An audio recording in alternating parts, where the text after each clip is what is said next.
Pessoal, então vamos lá. Vivendo na força do Senhor. Tem um texto na palavra que diz, lá está em Daniel 11:32, que diz: o povo que conhece o seu Deus será forte e fará proezas. Às vezes a gente poderia até dizer assim, pô, tremendo esse texto, né? Tremendo isso, ser forte, fazer proezas, mas talvez eu não consiga viver tudo isso na minha vida. E se a gente for ver a história na palavra, se a gente fosse pegar Paulo, por exemplo, se a gente fosse estudar a vida de Paulo, se a gente fosse avaliar o ministério de Paulo pelas lutas que ele passava, pelas dificuldades que ele enfrentou, a gente poderia dizer que Paulo não era abençoado.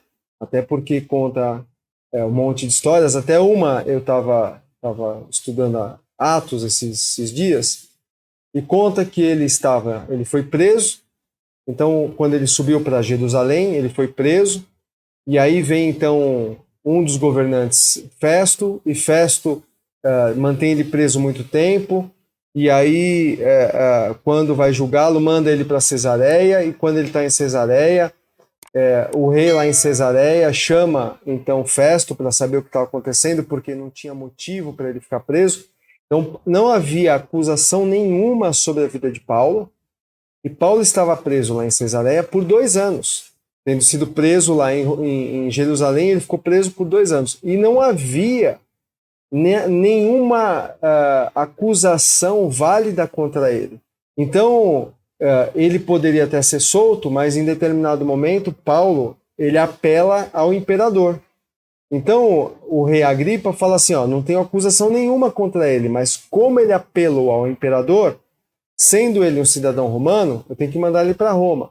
Então, Paulo fez inclusive uma opção, se a gente fosse pensar por sabedoria, Paulo ainda faz uma opção ruim, faz uma escolha ruim, e a escolha dele o mantém preso por mais tempo e faz com que ele vá para Roma, que ele permaneça preso e vá para Roma. Além disso, Paulo passou por perseguições terríveis em Éfeso, passou perseguições terríveis em Tessalônica, passou ali na Ásia por várias perseguições, foi apedrejado, quase que até a morte, foi chicoteado. Então a gente poderia falar assim, pô, Paulo é um azarado. Paulo não vive na bênção porque a vida dele é cheia de confusão. A nossa vida não é medida por estar agradando a Deus ou ser cheia de unção ou realmente ser uma vida frutífera no Senhor, baseada na avaliação ou nas coisas que nós vivemos hoje. Muito pelo contrário.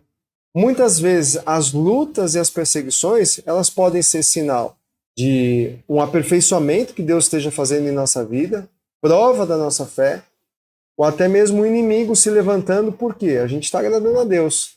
Então, se a gente está agradando a Deus, pode ser muito provável que o inimigo esteja dando uma atenção mais dedicada à sua vida. Pode ser que olhe um outro parente seu, ou outra pessoa da igreja, e possa falar assim, esse parente meu e essa pessoa da igreja não me representa nenhum trabalho. Estou falando do inimigo. Não dá nenhum trabalho para o inimigo, não atrapalha o inimigo em absolutamente nada. Agora, fulano, não. Esse cara, ele ora, ele intercede. Esse cara realmente busca a Deus. Ele está me dando muito trabalho. Ele cria muito problema. Então, evidente que o inimigo vai dar muito mais atenção à vida daqueles que realmente estão combatendo e pelejando contra ele. E a palavra até nos fala isso, né? Não ignoreis as astutas ciladas do inimigo, não ignoreis os seus ardis. Então não é porque a nossa vida passa por dificuldades, por lutas, que Deus não está agindo na nossa vida, que Deus não está conosco. Então isso pode ser exatamente o contrário, mas o importante é que a gente possa entender e compreender que em meio às situações que a gente esteja vivendo, que a gente possa viver na força do Senhor. E é na força do Senhor que nós vamos ter êxito. E é muito comum nós buscarmos estratégias, nós buscarmos saídas, caminhos, ideias, planos, segundo a nossa própria mente, segundo a nossa própria força, e a gente vai indo na força do braço, a gente vai fazendo as coisas e não confiando em Deus e não nos apropriando da força de Deus, do poder de Deus. Então a palavra diz, mas o povo que conhece o seu Deus será forte e fará proezas. Esse texto está lá em Daniel, queria que você pudesse ler comigo, Daniel 11, no versículo 32, na parte B diz assim, diz exatamente isso, mas o povo que conhece o seu Deus será forte e fará proezas. Quando a gente medita nisso, a gente pode perceber que Daniel associa a força ao conhecimento de Deus. O povo que conhece o seu Deus. Então, são as pessoas que conhecem a Deus que são fortes. Há uma associação direta, há um resultado direto para aquele que busca ser forte e fazer proezas, ter o conhecimento de Deus. E esse conhecimento, e é o fato de conhecer a Deus, que nos traz a força de Deus em nossas vidas. E o conhecimento de Deus garante a capacidade de fazermos proezas. Então, nós devemos entender que na nossa vida, para nós realmente sermos fortes e podermos fazer grandes coisas, podemos ter grandes conquistas para o Senhor e no reino de Deus, nós devemos nos empenhar em conhecer a Deus, em conhecer o Senhor, em conhecer o seu caráter, em conhecer os seus atributos, em conhecer as suas promessas, em conhecer a sua palavra, em conhecer os planos e os propósitos de Deus para a vida de cada um de nós. Somente no conhecimento de Deus, somente no relacionamento do Senhor, é que nós vamos realmente poder entender e nós vamos poder entrar nessas profundezas de podermos fazer coisas maiores. Quando Jesus falou lá em João 14, no versículo 12, que nós faríamos coisas maiores do que as que ele fez, ele está declarando, está colocando sobre as nossas vidas a autoridade e o poder dele sobre os nossos ombros. Então ele não está dizendo que para nós seria mais fácil, não está dizendo para nós que seria mais difícil, está dizendo para nós que nós faríamos obras maiores do que as que ele fez. Isso tem uma grandeza enorme na nossa vida. Então nós devemos entender que nós devemos lutar com o braço de Deus. E nós não devemos lutar com o nosso braço, porque é na força do Senhor. Não é na nossa força. Nada deveria ser na nossa força, porque é tudo pelo Espírito de Deus. Zacarias tem um encontro com o Espírito Santo de Deus, tem um encontro com o Senhor.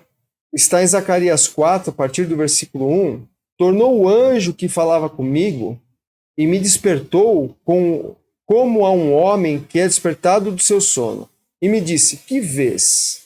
E eu disse, olho, e eis que um castiçal todo de ouro e um vaso de azeite no cimo com 7 lâmpadas, e cada lâmpada posta no cimo tinha 7 canudos. E por cima dele 2 oliveiras, uma à direita do vaso de azeite e outra à esquerda. E falei e disse ao anjo que falava comigo, dizendo, Senhor, que é isto? Então respondeu o anjo que falava comigo e me disse, não sabes tu o que é isto? Eu disse, não, meu Senhor. E respondeu e me falou dizendo, esta é a palavra do Senhor ao rei Zorobabel, dizendo, não por força, nem por violência, mas pelo meu espírito, diz o Senhor dos Exércitos. Zacarias, o profeta, tem um encontro com o anjo, tem um encontro com o mensageiro de Deus, que traz para ele visões, e as visões representam a unção do Espírito Santo. E essa mensagem vem trazer para ele, levar ao rei e dizer ao rei que ele não deveria ir por força nem por violência, mas pelo Espírito Santo de Deus, pelo Espírito do Senhor, o Senhor dos Exércitos. Quantas lutas, quantas dificuldades, quantas afrontas, quantos levantes, quantas frustrações, quantos desafios, quantas coisas se levantam, quantos impedimentos, quantas barreiras, quantos obstáculos se levantam na nossa vida, na vida da igreja, na vida de um ministério, na vida de outras pessoas, as quais nós temos o desafio de interceder por elas, e nós muitas vezes ficamos sem saber o que fazer. É muito comum que as primeiras medidas que a gente tome sejam as medidas que a gente vá na força do próprio braço, da própria natureza. É muito mais provável que a gente tente fazer, inicialmente, qualquer coisa conforme aquilo que pode ser mais natural e mais comum e mais normal. Ou que seria aquilo racional que você pensaria assim num instantinho, sem se esforçar demais e sem se preocupar demais. Simplesmente ter uma reação e uma atitude que decidiria por você o que você deveria fazer. Coisas cotidianas como acordar, tomar café e trabalhar, a gente não faz nada disso consultando o Senhor. Creio que nenhum de nós tem o hábito de acordar e perguntar para o Senhor: Senhor, o que o Senhor tem para mim para esse dia?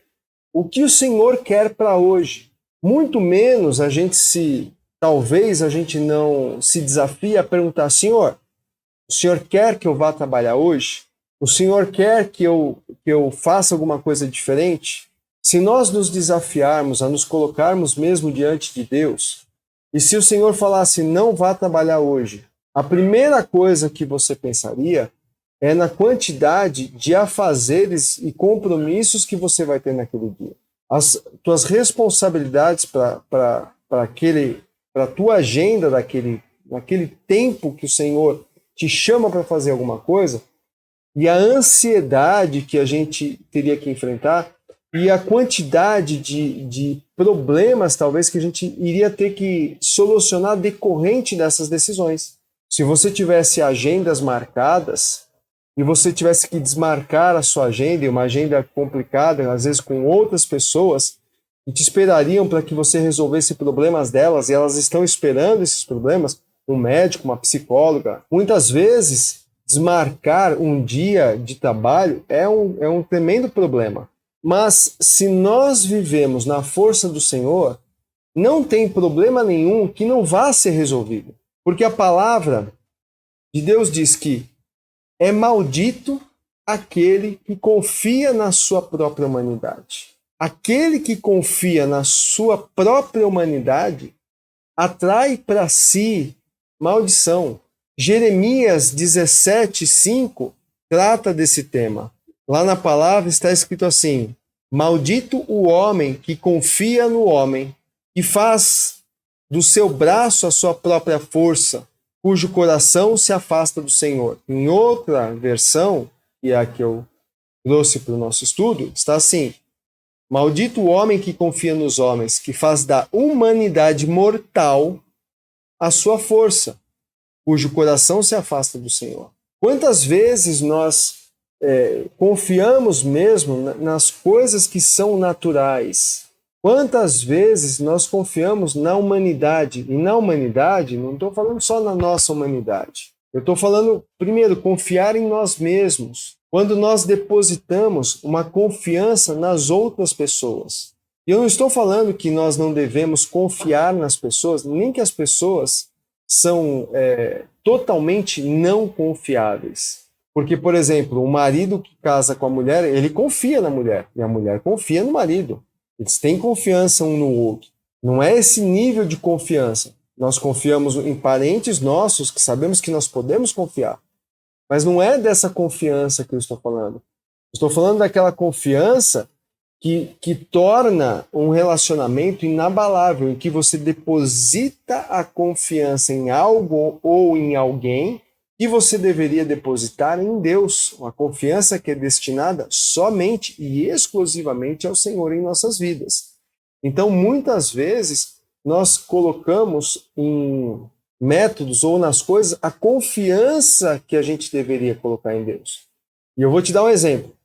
Quando a gente passa por uma situação difícil e complicada, que nos gera medo, quem que a gente recorre? Se é um problema de saúde, provavelmente você corra imediatamente ao médico e talvez não ore, ou muitas pessoas não oram.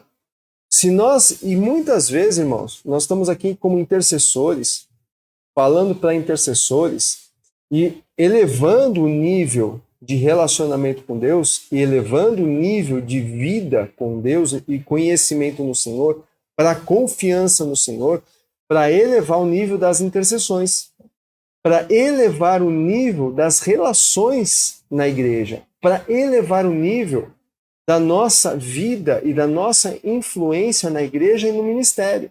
O nosso objetivo é que realmente cada um que está ouvindo essa palavra possa ir crescendo num nível e para outro nível, e a cada nível superior, a ponto de que não importa o que aconteça, você é inabalável. Você realmente vai ser como os montes de Jerusalém, que não se abalam, mas permanecem para sempre. Porque a verdade é que no mundo, na vida, a gente vai ter aflições, e isso é inevitável. O mundo vai ficar cada vez mais louco, as coisas ficarão piores, porque a cada dia que nos aproximamos da vinda de Cristo, mais complicadas as coisas serão. Serão mais complicadas pelos levantes do maligno, serão mais complicadas pelas lutas que nós teremos, pelas lutas interiores, e o mundo passará por um período de grande iniquidade. Aqueles que forem arrebatados serão livres de muito sofrimento, mas os que não forem passarão pela tribulação. E na tribulação haverá peste, morte de monte, haverá guerra para todo lado. Essas pessoas vão viver, vão passar um tempo terrível, e vão precisar realmente ser fortalecidos. Muitos vão ter que ser fortalecidos mesmo para poder passar por essas coisas. Até lá, o princípio das dores também vai nos levar a coisas muito difíceis. E o princípio das dores serão caminhos de dores. E nós precisamos, porque são os princípios das dores. Então nós vamos viver dias de dores. Precisamos entender isso. Então, é maldito aquele que confia na sua humanidade, que deposita confiança em outras pessoas, mas também quando se confia no sistema. O sistema, estou falando governo, estou falando internet, estou falando banco, estou falando em pagar salário e receber salário, previdência. Quando a gente deposita uma confiança enorme nessas coisas, nós nos tornamos malditos, porque essas coisas são humanas. Não estou dizendo que não devemos nos preparar para o futuro, nem saber que essas coisas existem, mas se a nossa confiança, se a gente começa a idolatrar essas coisas, a colocar que a nossa vida está apoiada nestas coisas, a possibilidade de nós ficarmos sem apoio nenhum é grande. Quando a gente confia em tecnologia, quando a gente confia que se a gente usar as coisas desse mundo, nós vamos fazer coisas grandes. É Deus quem vai fazer em nossa vida. E a gente nunca pode desviar, a gente pode usar as ferramentas, mas cada ferramenta, cada coisa que a gente utilizar, temos que colocar nas mãos de Deus para que Deus abençoe. A diferença de usarmos as coisas de uma forma abençoada e confiarmos nela de uma forma maldita é de que quando a gente tira de Deus essa propriedade ou essa grandeza, essa autoridade sobre todas as coisas que nós fazemos e deixamos de depender de Deus para depender dessas coisas. É quando tocamos a nossa dependência. Então é quando nós deixamos de acreditar que eu preciso mesmo orar para pegar um ônibus e para que o ônibus chegue em paz no destino. Mas você pode falar assim, mas pastor, eu pego ônibus todos os dias, e todos os dias ele me leva para o destino. É claro que sim, Deus é bondoso, Deus é misericordioso. Mas quantas vezes que o ônibus não está seguindo o curso certo, o motorista não está bem, há confusão, houve assalto no ônibus, houve bullying, houve assédio sexual no ônibus que você estava, e não era para acontecer. A nossa vida é vivida hoje de uma forma que não era como era, eu imagino, há 300 ou 400 anos. Porque quando houve uma mudança na cultura mundial, e quando o mundo passou a ser muito humanista, quando tirou Deus do centro e botou o homem no centro, nós deixamos de ter essa dependência total de Deus. Passamos a viver de uma maneira em que nós também, em certo sentido, estamos no centro, ou colocamos outro homem no centro, ou deveríamos colocar Deus no centro, que seria o mais adequado. No centro é o primeiro em nossas vidas, a cada passo. E quando a gente estuda, quando a gente lê a vida de homens de Deus tremendos e poderosos de 400 anos atrás ou mais, eles falam de coisas espirituais mais profundas do que nós vivemos hoje.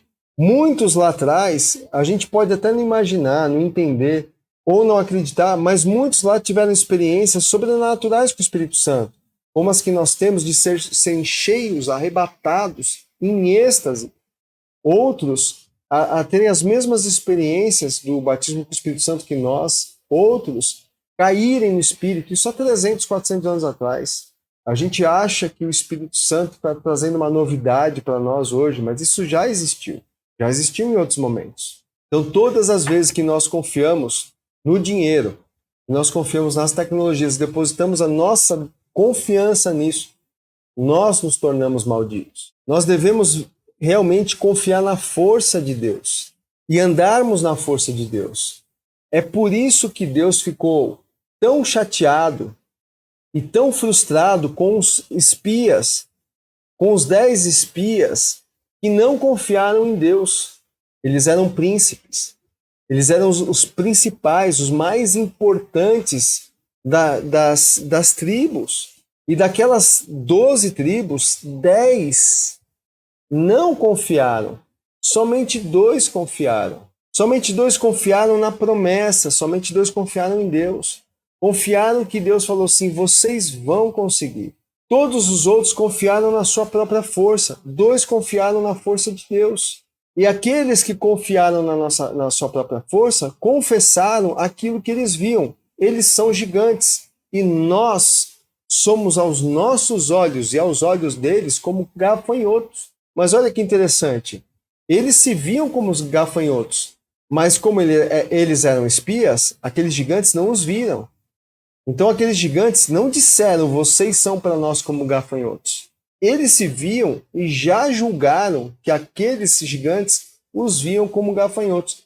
E os gigantes poderiam estar olhando com os olhos de Deus e falar assim, esses pequenininhos aí são poderosos. Esse povo aí não dá para a gente mexer.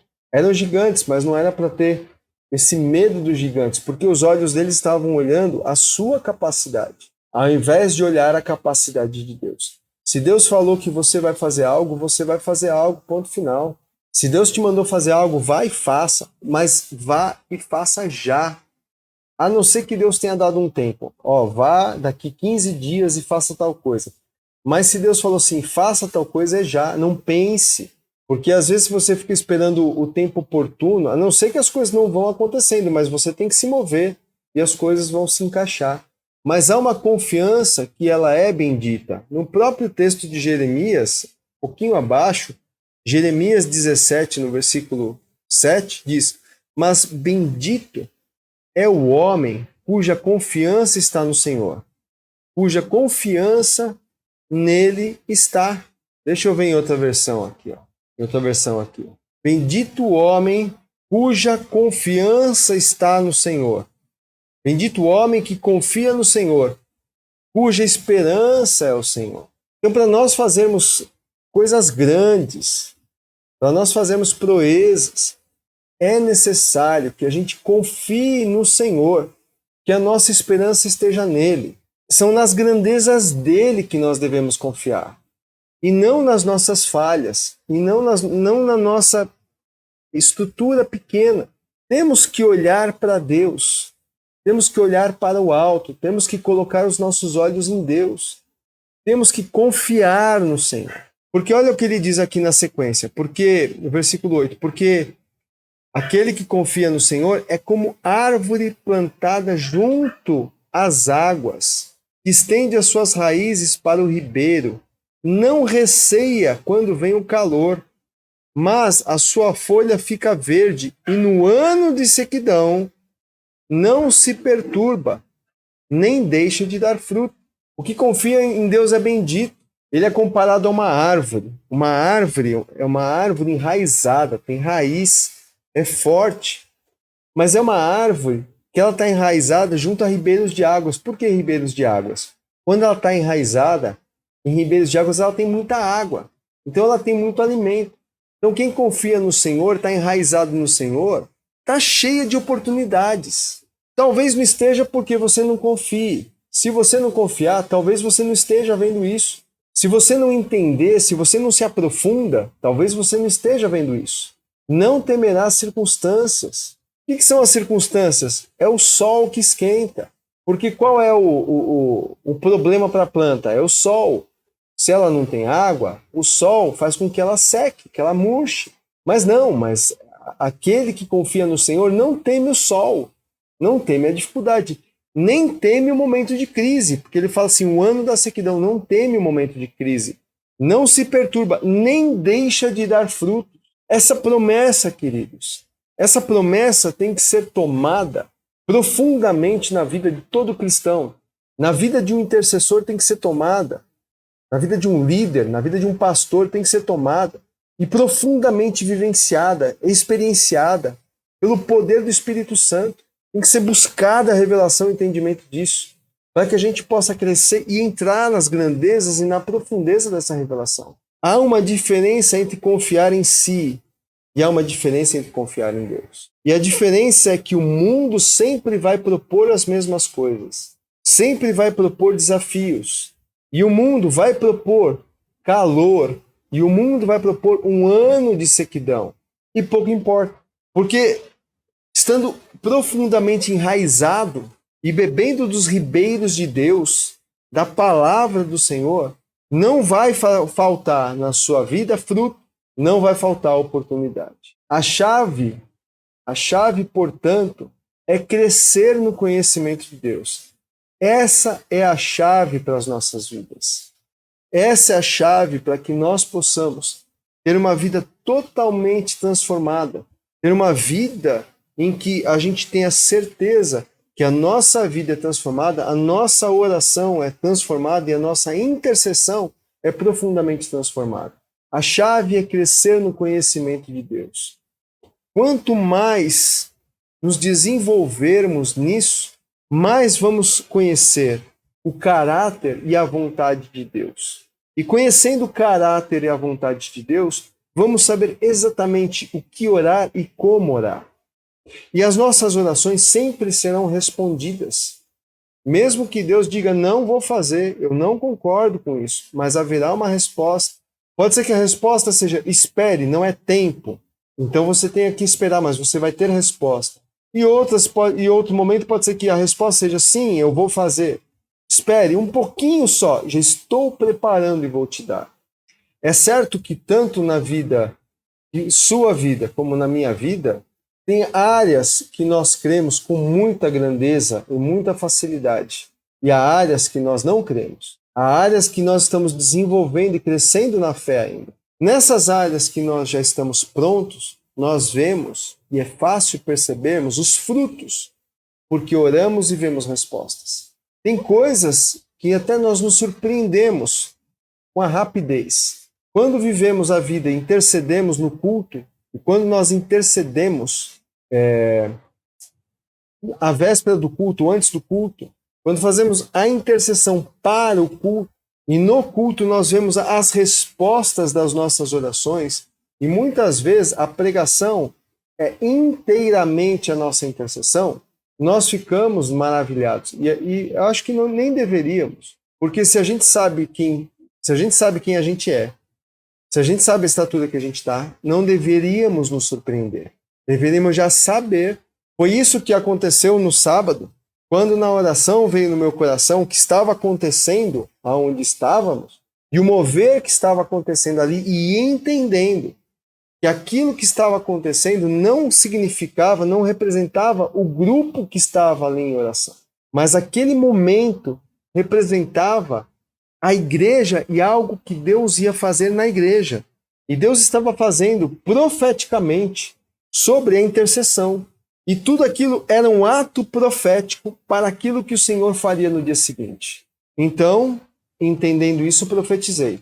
O que está acontecendo aqui é para o louvor da glória de Deus, é para a igreja. A cura que está acontecendo aqui vai acontecer na igreja amanhã. E no culto de domingo de manhã, quem esteve, viu a grandeza da glória de Deus em sua promessa, baseado naquilo que o Senhor já estava movendo em nosso meio. Nós não fizemos nada, fomos testemunhas do poder de Deus. Mas entendendo a vontade de Deus, compreendendo a vontade de Deus, nos colocamos no centro da vontade dele e intercedemos exatamente conforme a vontade dele. Se era a vontade dele, portanto, fazer aquilo naquele momento conosco, enquanto estávamos reunidos para interceder para a igreja, então o Senhor quer fazer na igreja. Então nós profetizamos. E assim foi. Grande é o Senhor. A chave é crescer no conhecimento de Deus, conhecer a vontade de Deus. 2 Pedro, no capítulo 3, no versículo 8, 2 Pedro, capítulo 3, versículo 18. Antes, crescei na graça e no conhecimento do nosso Senhor Jesus Cristo. Olha, irmãos, a gente é ensinado que a graça nos deu todas as coisas. Mas Pedro está falando assim, verdade, mas crescei na graça. Crescei na compreensão da graça. Crescei em entender todas as coisas que o Senhor já nos deu gratuitamente de antemão. Apesar dele ter dado de antemão, pode ser muito provável que você não saiba, que você não vive e nem queira viver. Talvez a sua vida esteja aprisionada em alguma área, ou tantas pessoas estejam com a vida aprisionada em alguma área, e não crescem no conhecimento de Deus, não crescem na graça, nem mesmo no conhecimento de Deus. É por isso que nós intercedemos tanto, e tantas vezes oramos, Colossenses 1, de 9 e 10 pelo menos, pode até o 12, mas 9 e 10. Quando Paulo, orando a Deus, fala assim, não cesso de orar por vós e pedir que sejam cheios do pleno conhecimento da vontade de Deus, pleno conhecimento da vontade de Deus. É necessário crescer no conhecimento de Deus, e isso também é importante ser alcançado pela intercessão. Crescer no conhecimento de Deus um dos caminhos é pela intercessão. Precisamos interceder pela igreja, para que a igreja cresça no pleno conhecimento de Deus. Cresça na vontade de Deus, cresça no conhecimento. Tantos versículos falam da mesma coisa, de crescer no conhecimento de Deus. Devemos nos empenhar, portanto, nisso. Crescer no conhecimento de Deus vai aumentar a nossa fé. Porque quanto mais a gente conhecer a Deus, seu caráter, a gente vai andar na grandeza dele, no poder dele, na confiança nele, nas promessas dele. Porque quando a gente entender quem é Deus, o que ele já fez por nós, a gente não vai se abalar. Quando alguma coisa acontecer, a gente vai lembrar daquele texto, não temerei os maus rumores, porque eu estou firme em Deus, porque eu confio em Deus. Quando alguma coisa acontecer ao nosso redor, eu vou dizer assim, o anjo do Senhor acampa-se ao meu redor, me livra. Bendito é o varão que confia no Senhor. E tantos textos a gente vai confessar. Conhecer a Deus, crescer no conhecimento de Deus, vai nos levar a entender e a compreender que é das nossas fraquezas que nós tiramos força.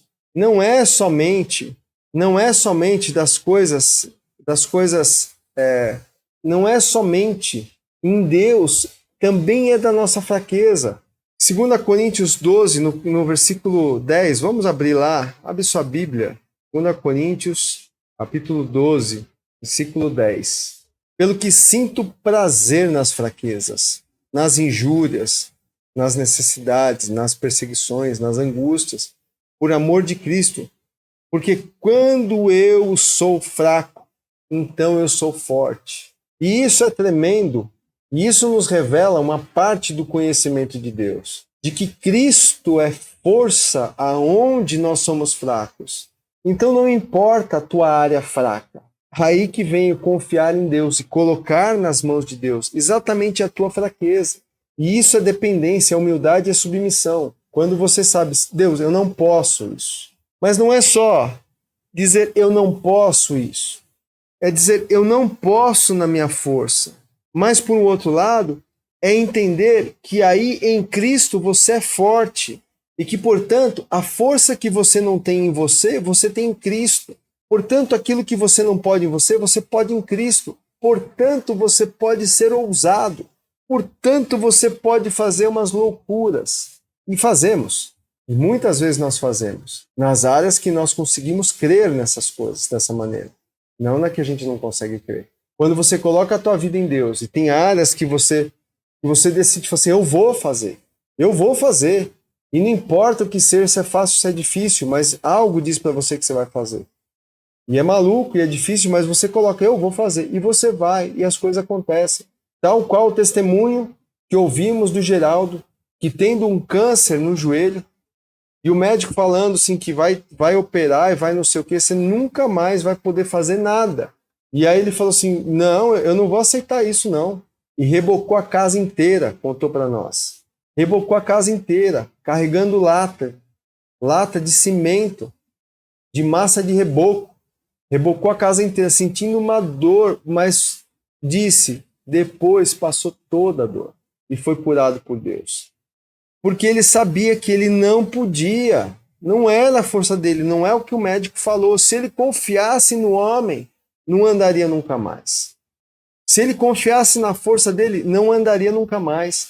Mas como ele confiou em Deus, não só andou como foi curado. Crescer no conhecimento de Deus nos leva à autoridade. Quando a gente realmente cresce em Deus, a gente vai entender a autoridade que a gente tem. Vos dei autoridade para pisar de serpentes e escorpiões e toda a força do maligno, e nada vos causará dano. É isso que Deus fez na nossa vida. Nos levará então a andar em autoridade, porque eu conheço Deus. Crescer no conhecimento de Deus vai te encher de ousadia. Porque foi o próprio Senhor, entre, pois, com ousadia no Santo dos Santos, vai te dar ousadia.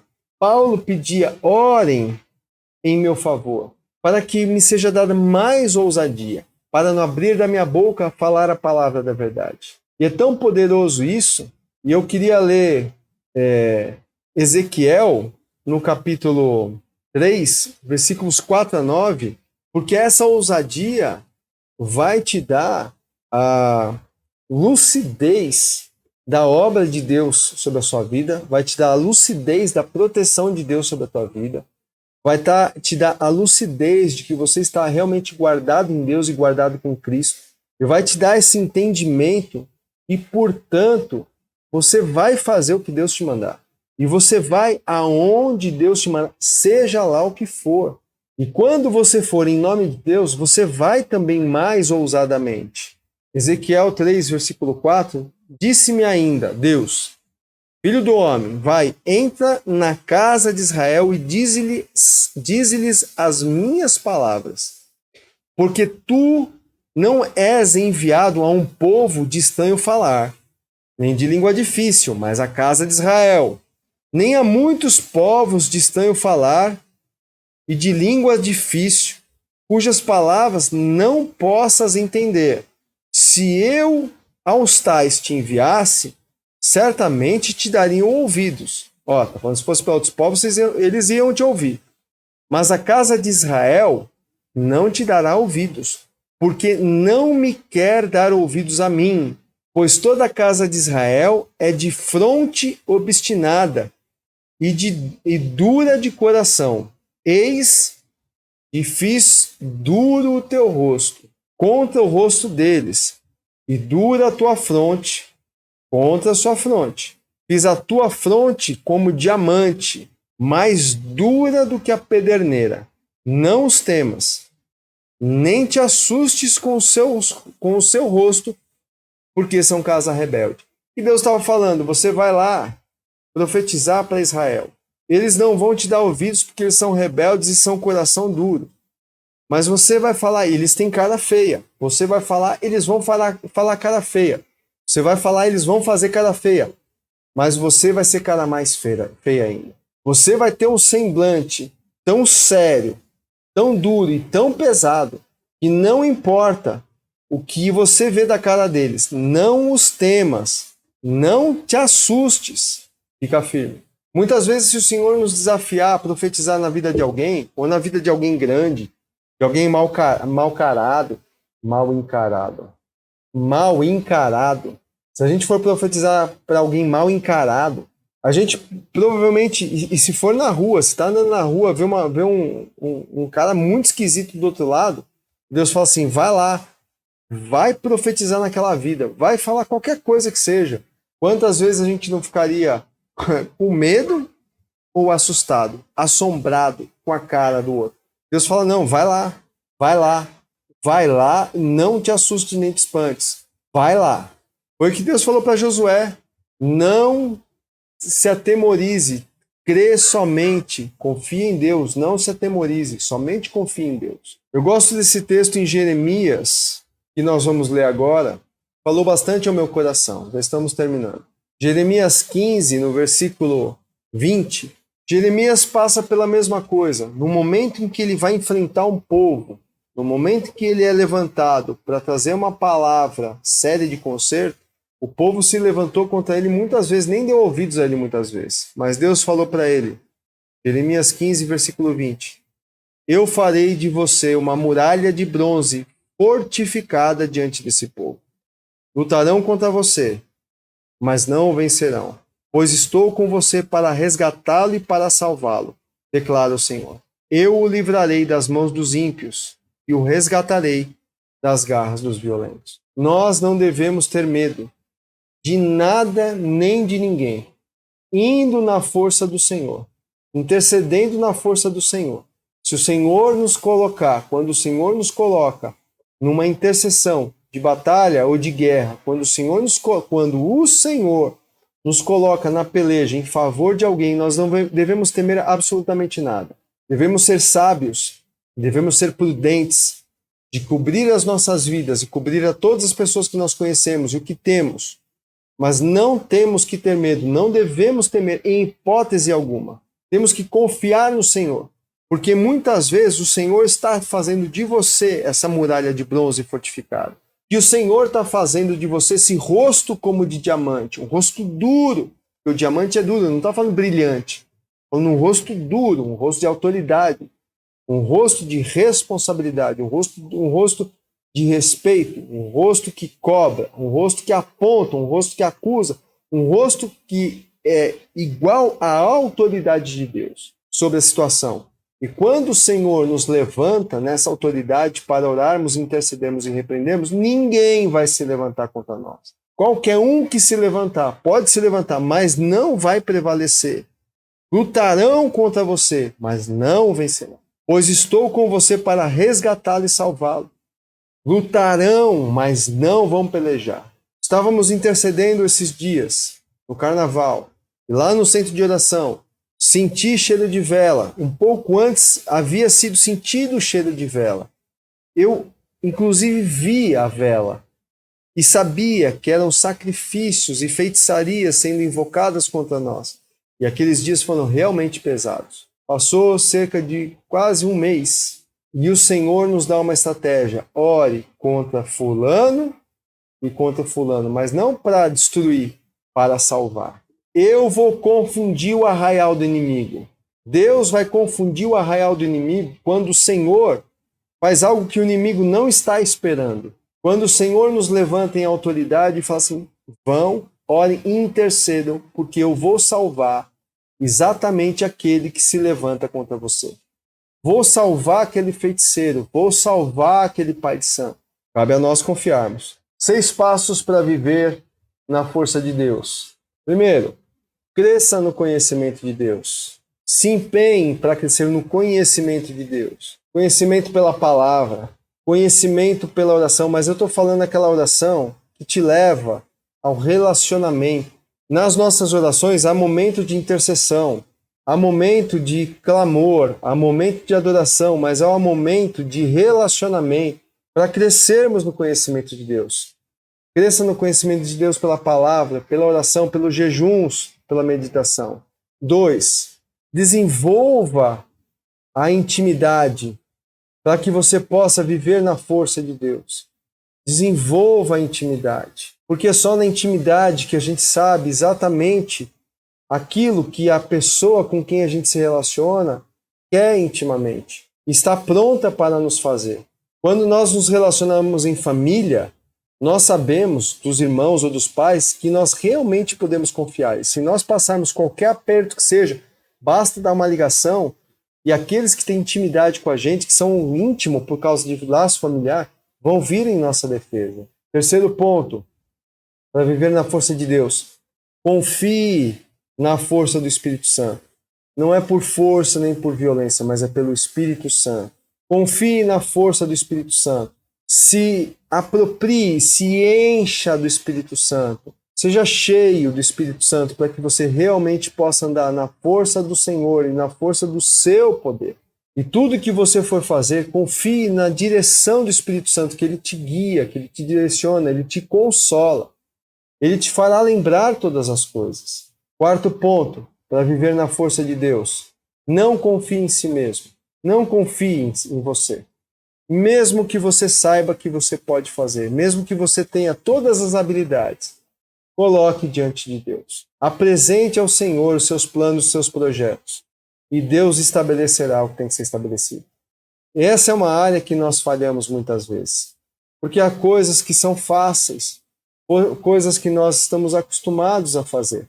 E nós já saímos fazendo. Mas não confie em si mesmo. Apresente as suas obras ao Senhor. Confia no Senhor teu Deus de todo o teu coração e não se apoie no seu próprio entendimento. Reconhece-o Ele em todos os teus caminhos e Ele endireitará as tuas veredas. É isso que o Senhor fala, reconhece em todos os seus caminhos, cada coisa que você for fazer. Dependa de Deus em tudo, até mesmo nas coisas simples, que é um pouco do que eu falei antes. Dependa de Deus. Confie nele, as coisas corriqueiras. Deus quer participar de tudo, porque para nós crescermos na fé, é de fé em fé, de passo em passo, de glória em glória. Então nós temos que passar por pequenas experiências de fé e elas irem crescendo. E é mais fácil nas coisas pequenas do que nas coisas grandes. É mais fácil nas pequenas lutas e nos pequenos desafios do que nos grandes desafios. Então nós devemos que confiar em Deus nas pequenas coisas, para irmos crescendo e vermos amando e irmos vendo a mão de Deus agindo, nos levando a coisas maiores. Último ponto, para viver na força de Deus. Alegre-se nas suas fraquezas. Alegre-se nas suas limitações. Alegre-se naquilo que você não consegue, para que você possa colocar essas coisas nas mãos de Deus, para que você possa se lembrar que quando você é fraco, a força de Cristo sobre a sua vida, e que você, por fé e ousadia, se aproprie, portanto, da força de Cristo, e você possa se despojar mesmo da sua natureza, e você possa realmente buscar de Deus a força, a saída, o caminho, a sabedoria e a direção de Deus para a sua vida. Essa é a palavra que eu queria trazer para vocês hoje. E como um resumo de tudo que nós falamos, nós devemos aprender a não lutar com os nossos braços, mas a lutar com os braços de Deus. Porque se nós confiarmos na nossa humanidade, na nossa força, atrairemos sobre as nossas vidas mais maldição do que bênçãos. Portanto, a nossa confiança tem que ser em Deus. E que nós devemos entender que a chave para nós crescermos, então, em Deus, e crescermos para termos uma vida com Deus, devemos crescer no conhecimento de Deus, que é o conhecimento de Deus que vai nos levar a esse caminho, para que nós possamos realmente viver no poder e na força do Senhor. Essa é a palavra que eu tinha para vocês hoje. Eu queria abençoar a sua vida agora, em nome de Jesus.